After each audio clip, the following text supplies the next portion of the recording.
وحشتوني قوي. اللي اول مره يشوفني انا رغدان. ساعات بيبقى نفسنا ناكل بيتزا بس مش قادرين لا نعجن ولا نستنى العجينه تخمر. تعالى اقول لكم على طريقه بيتزا في دقيقه واحده، اختراع حرفيا رهيبه.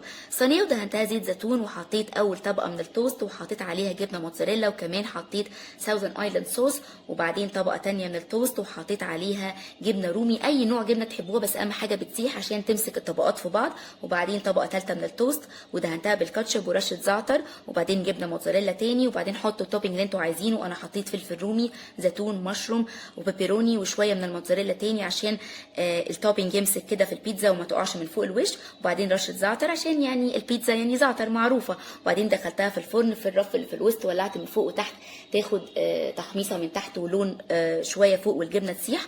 بجد خطيره وهتعملوها كتير وهتحبوها قوي، وهتعملوها كمان اكتر من البيتزا الاصليه. ومش هقول لكم غير لازم لازم تجربوها. وبس كده.